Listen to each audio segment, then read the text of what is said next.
হিন্দু মা বাবা ভাই বোনেরা শুনবেন, দূরে কাছে সোশ্যাল মিডিয়ায় যারা আছেন, বিজেপিকে চিনতে শিখুন। বিজেপি আসার পর থেকেই শুধু আওয়াজ উঠছে ভারতবর্ষে নাকি হিন্দু খাতরে মে হয়। 2014 আগে ভারতবর্ষ হিন্দু খাতরাই ছিল না। 500 বছরের ওপরে মোগলদের শাসনে হিন্দুরা খাতরাই ছিল না, কোন সময় খাতরাই ছিল না। এই 2014 থেকেই হিন্দু খাতরে মে হয়। সত্যি কথাই হিন্দু বিপদে আছে।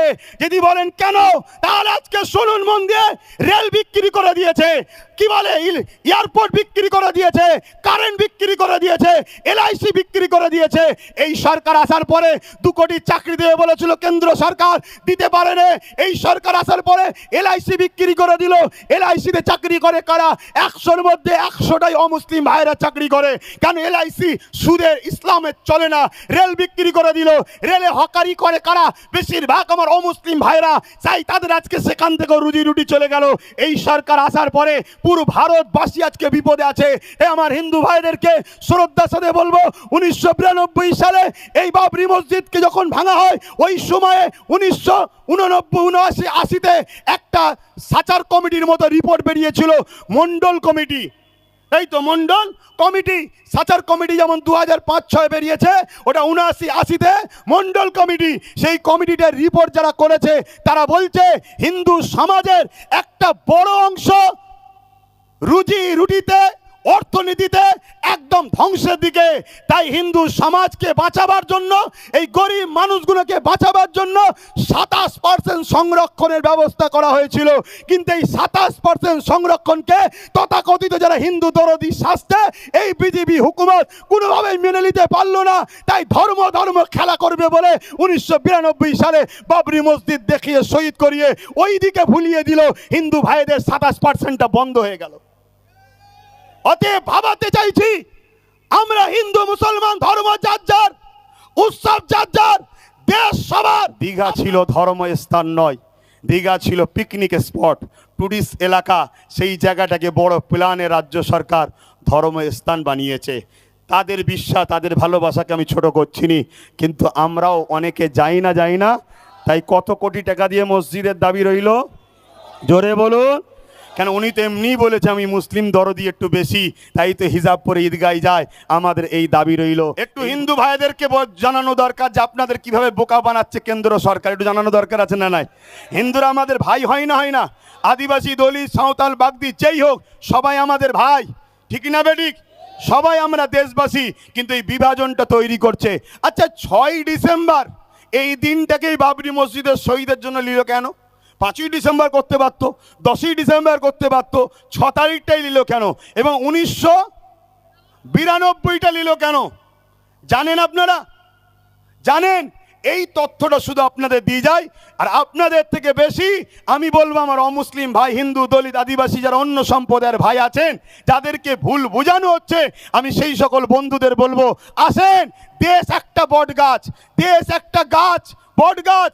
এই দেশের হাজারো শিকড় আছে, একটা শিকড় যদি কাটে, মূলত বট গাছ দেশের ক্ষতি হবে।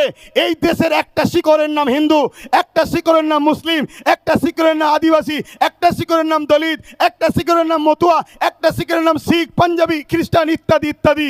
মূলত যে শিকড়টাই কাটবে দেশের ক্ষতি হবে। দেশের স্বার্থে আমাদের ভাইচারার জন্য বলে যায় 1992-এ 6 ডিসেম্বর বাবরি মসজিদের শহীদের কারণ দুটো। নম্বর 1, 6 ডিসেম্বর বাবা সাহেব আম্বেদকরের মৃত্যুদিন। এই দিনটাকে প্রত্যেকটা ভারতীয়, মুসলিম, হিন্দু, দলিত, আদিবাসী, ধনী, গরিব সবাই ভারতীয় বাবা সাহেব আম্বেদকরের জন্য স্মরণ করত। কেন? বাবা সাহেব আম্বেদকর আমাদের জন্য কথা বলার রাইট সংবিধান দিয়ে গেছে। তাই বাবা সাহেব আম্বেদকরকে সবাই ফলো করে। তাই বাবা সাহেব আম্বেদকরের এই 6 ডিসেম্বরটাকে কালিমা করার জন্য তথাকথিত দাঙ্গাবাজরা বড় প্ল্যান করে 6 ডিসেম্বরে বাবরি মসজিদকে শহীদ করলো, যাতে করে পুরো পৃথিবীর কাছে, বিশেষ করে ভারতের মুসলমান সমাজের কাছে এবং সম্প্রীতিমূলক মানুষের কাছে এই দিনটা একটা কালা দিন হয়ে যায়। বাবা সাহেব আম্বেদকরকে অপমান, অপদস্থ করারই একটা ষড়যন্ত্র। কথা শুনলেন? কথা শুনছেন? দ্বিতীয় নম্বর চলে আসুন। 1992 কেন হলো?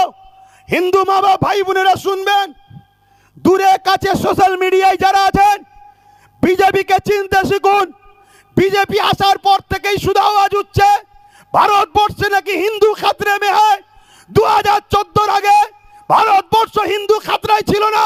500 বছরের ওপরে মোগলদের শাসনে হিন্দুরা খাতরায় ছিল না, কোন সময় খাতরায় ছিল না। এই 2014 থেকেই হিন্দু খাতরে মে হয়। সত্যি কথাই হিন্দু বিপদে আছে। যদি বলেন কেন, তাহলে আজকে শুনুন মন দিয়ে। রেল বিক্রি করে দিয়েছে, কি বলে এয়ারপোর্ট বিক্রি করে দিয়েছে, কারেন্ট বিক্রি করে দিয়েছে, এলআইসি বিক্রি করে দিয়েছে। এই সরকার আসার পরে 2 কোটি চাকরি দেবে বলেছিল কেন্দ্র সরকার, দিতে পারেনি। এই সরকার আসার পরে এলআইসি বিক্রি করে দিল। এলআইসিতে চাকরি করে কারা? 100-র মধ্যে 100টাই অমুসলিম ভাইরা চাকরি করে। কেন? এলআইসি সুদের ইসলামে চলে না। রেল বিক্রি করে দিল। রেলে হকারি করে কারা? বেশিরভাগ আমার অমুসলিম ভাইরা। চাই তাদের আজকে সেখান থেকে রুজি রুটি চলে গেল। এই সরকার আসার পরে পুরো ভারতবাসী আজকে বিপদে আছে। আমার হিন্দু ভাইদেরকে শ্রদ্ধার সাথে বলবো, 1992 সালে এই বাবরি মসজিদকে যখন ভাঙা হয়, ওই সময়ে 1989-80-তে একটা সাচার কমিটির মতো রিপোর্ট বেরিয়েছিল, মন্ডল কমিটি। এই তো মন্ডল কমিটি, সাচার কমিটি যেমন 2005-06 বেরিয়েছে, ওটা 79-80-তে মন্ডল কমিটি। সেই কমিটিটার রিপোর্ট যারা করেছে তারা বলছে হিন্দু সমাজের একটা বড় অংশ রুজি রুটিতে, অর্থনীতিতে একদম ধ্বংসের দিকে। তাই হিন্দু সমাজকে বাঁচাবার জন্য, এই গরিব মানুষগুলোকে বাঁচাবার জন্য 27% সংরক্ষণের ব্যবস্থা করা হয়েছিল। কিন্তু এই 27% সংরক্ষণকে তথাকথিত যারা হিন্দু দরদি শাস্তে এই বিজেপি হুকুমত কোনোভাবেই মেনে নিতে পারলো না। তাই ধর্ম খেলা করবে বলে 1992 সালে বাবরি মসজিদ দেখিয়ে শহীদ করিয়ে ওই দিকে ভুলিয়ে দিল। হিন্দু ভাইদের 27%টা বন্ধ হয়ে গেল। অতএব ভাবাতে চাইছি, আমরা হিন্দু মুসলমান ধর্ম যার যার, উৎসব যার যার, দেশ সবার। আপনারা বলুন, ধর্ম যার যার, ধর্ম যার যার, উৎসব যার যার, উৎসব যার যার, দেশটা সবার। তাই দেশের স্বার্থে বলবো, আজকে কেন্দ্র সরকার একটার পর একটা আইন তৈরি করছে। কৃষকদের বিরুদ্ধে কালা কানুন তৈরি করেছিল। কৃষক বন্ধুরা কে হিন্দুকে, খ্রিস্টানকে, দলিতকে, পাঞ্জাবি দেখেনি, তারা কৃষক একসাথে আন্দোলন করেছে। কেন্দ্র সরকার তার আইনকে প্রত্যাখ্যান করতে বাধ্য হয়েছে। তাই আমাদেরও উচিত হবে এই কালা কানুনের বিরুদ্ধে, কে কোন দরবারে, কে কোন সিলসিলা, কার কি পছন্দ, সব কিছু বলে দিয়ে সংবিধান বিরোধী এই কালা কানুনের বিরুদ্ধে আমাদেরকে এক হয়ে আন্দোলন করলে কেন্দ্র সরকার এই বিল প্রত্যাখ্যান করতে চ্যালেঞ্জের সাথে বলছি বাধ্য হবে। তাই এক হয়ে আন্দোলন করার দরকার আছে না নাই? জনগণ আন্দোলনের দরকার আছে না নাই? কিন্তু তাদের সঙ্গে আন্দোলন নয় যারা এখনো আমার রাজ্যে ওয়াকাফকে লুটে রেখেছে। কি বলুন, ঠিক তো নাকি? তাই আমার বক্তব্য সংক্ষেপ করছি। তার আগে আরও একবার বলি, দীঘা ছিল ধর্মস্থান নয়, দীঘা ছিল পিকনিক স্পট, টুরিস্ট এলাকা। সেই জায়গাটাকে বড় প্ল্যানে রাজ্য সরকার ধর্মস্থান বানিয়েছে। তাদের বিশ্বাস, তাদের ভালোবাসাকে আমি ছোট করছি নি, কিন্তু আমরাও অনেকে যাই না। তাই কত কোটি টাকা দিয়ে মসজিদের দাবি রইল? জোরে বলুন। কেন? উনি তো এমনিই বলেছে আমি মুসলিম দরদি একটু বেশি, তাই তো হিজাব পরে ঈদগায় যায়। আমাদের এই দাবি রইল। ওয়াকাফ কিভাবে হয় একটু আপনাদের বলি, ধৈর্য আছে তো নাকি? কোনো ধনী ব্যক্তি, তার অনেক সম্পদ আছে, সে ভাবলো 50% সন্তানদের জন্য রাখি, 50% আল্লাহর রাহে উৎসর্গ করে দিই। যেটা হিন্দু ভাইদের দেবত্ব, কি বলে, জল জঙ্গল আদিবাসী ভাইদের, আরব ধর্মী ভাইদের রয়েছে। ওই উৎসর্গ যখন করবে, ওয়াকাফ কমিটিকে জানাতে হবে। ওয়াকাফ কমিটি এসে সার্ভে করবে। সার্ভে করে যদি দেখে এর পর্চা, এর কাগজ সবই নিজে মালিক, তারপরে সেটাকে ওয়াকাফ কমিটি সেটাকে অ্যাকসেপ্ট করবে। আর ইনারা কি প্রচার করছে? রাজ্যের এমপি কি প্রচার করছে? বা এই বিজেপির এমএলএ এমপিরা এরা ভেতরে গোপনেও করছে যে মুসলমান কোনো জায়গায় দাঁড়ালে সে জায়গাটা মুসলমানদের হয়ে যাবে, কোনো জায়গায় নামাজ পড়লে মুসলমানদের হয়ে যাবে। আমাদের যে ভাইচারা সম্প্রীতি আছে, অনেক সময় দেখা যায় অনেক ভাই রাস্তাতে যাচ্ছে, নামাজের সময় হয়েছে, একটা অমুসলিম ভাইয়ের দোকানে বলল, ভাই এই আসো কোনো অসুবিধা নেই, নামাজ পড়ো, কি আমাদের ঘটনা ঘটে না? কিন্তু এইটা যদি ঘোষণা করে দেওয়া হয়, অমুসলিম ভাইয়েরা কি বলবে? না ভাই তুই এখানে নামাজ পড়তে পারবি নি, তুই ভাই ওঠ, তুই ওঠ এখান থেকে চ। কেন? তোদের নাকি ওয়াকাফের নিয়ম আছে, যেখানে নামাজ পড়বি সেখানে হয়ে যাবে। এটা কত বড় একটা মিথ্যা প্রচার ওয়াকাফ নিয়ে চলছে। অথচ ওয়াকাফ একটা কমিটি রাখা আছে, ওই কমিটি যাতে ওয়াকাফ সম্পত্তিগুলো হেফাজত হয় তার 7% মাসে মাইনে দেওয়া হবে। আজকে সেইটাকে মিথ্যা প্রচার চালাচ্ছে। খুব ঠান্ডা মাথায় আমার বুঝবেন কথাটা। যেমন কেন্দ্র সরকার পুরো দেশের ওয়াকাফকে লুটে নিয়ে মুসলমানদেরকে নিশ্চিহ্ন করে দেওয়ার প্ল্যান করছে, ঠিক তেমনি বিগত 77 বছর ধরে ভারতে ওয়াকাফ সম্পত্তি মুসলমানদের নামে আছে ঠিকই, কিন্তু এর দুধ এর মাখন মুসলমানরা পায় না, সেটা যারা ক্ষমতায় থাকে তারা লুটে পুটে খায়। এই ওয়াকাফ কেন করেছে? এই ওয়াকাফের অর্থ থেকে মুসলিম গরিব ছেলেদেরকে পড়ানো হবে। আজকে যদি ওয়াকাফের টাকা প্রকৃত মুসলিম গরিব ছেলেদেরকে পড়ানো হতো, আমাদের এত মেরিট ছেলে আছে, একটা বল এপিজে আব্দুল কালাম কেন, হাজার হাজার ভারতবর্ষে এপিজে আব্দুল কালাম তৈরি হয়ে যেত। কিন্তু এই অভাবের জন্য, পয়সা না থাকার জন্য আমার ভারতবর্ষের অনেক মুসলিম সন্তানের তাদের আজকে স্বপ্ন ভেঙে চুরমার হয়ে গেছে। তাই বলবো বন্ধু, এই লড়াই আজকে শেষ নয়, এখান থেকে শুরু হলো, পূর্ব মেদিনীপুরের শুরু কলাঘাট থেকে হলো, বিভিন্ন জেলায় হচ্ছে। আমি সব জায়গায় দেখতে চাইছি। কলিকাতায় আমার টার্গেট 20 থেকে 30 লক্ষ লোকের দরকার, তবেই তো আন্দোলনের জোরালো হবে। তাই বিভিন্ন জায়গায় করে দেখছি।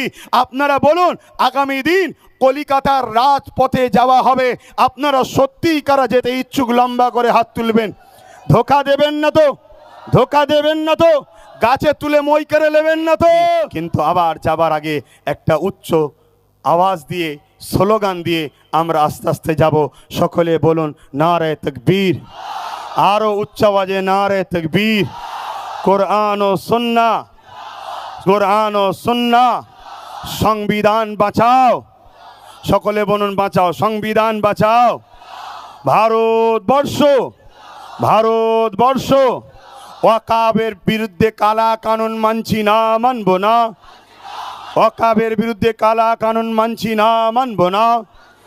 অবিলম্বে কেন্দ্র সরকার আপনার ওই কালা কানুনে বিল প্রত্যাখ্যান করতে হবে। অবিলম্বে কেন্দ্র সরকার সংবিধান বিরোধী কালা কানুন প্রত্যাখ্যান করতে হবে।